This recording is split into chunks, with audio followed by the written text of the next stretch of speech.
first of all, I think that the use of the black and white effect really helps demonstrate that her world is dark and sad.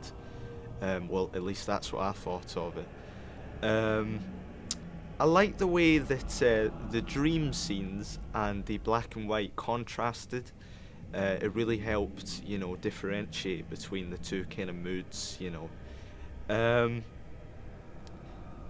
I thought that using the cut-ins between the real world and the dream when you cut to her face, I thought that was really well done. I thought that really helped to add to the strangeness of the film.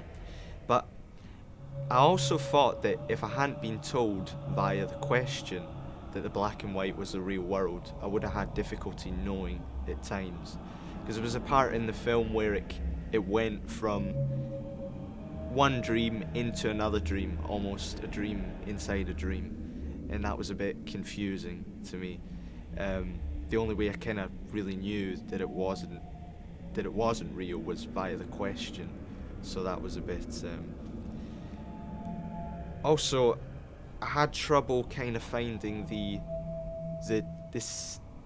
what it actually symbolised, the use of black and white.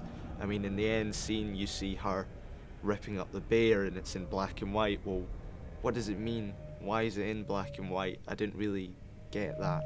It was difficult for me, to be honest.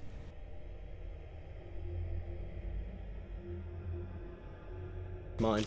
I think the blur effect was relevant because you need it to show like she's hypnotised, and it really does work. I got a bit confused with the colour though, because reality, well, what we see as reality is in black and white, but when she's hypnotised she's in colour.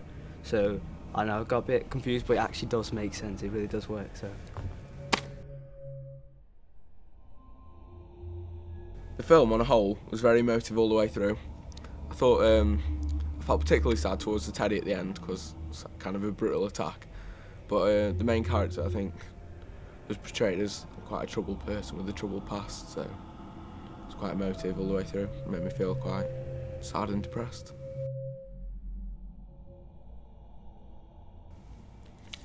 About a girl who has a troubled childhood who is going to therapy sessions in an attempt to confront bad memories.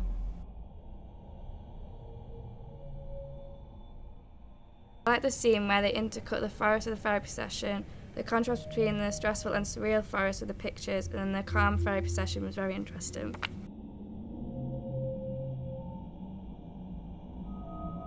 I thought it was really good, but if I had to change one thing, I would make the girl talk more in the forest to the therapist, to give the viewer more of an insight into what's going on. I felt a bit confused as to what was happening. I understand that the girl was going to therapy and being hypnotised, but I didn't know what was happening when she was being hypnotised. I liked the cuts and editing though, and I thought it was quite clever.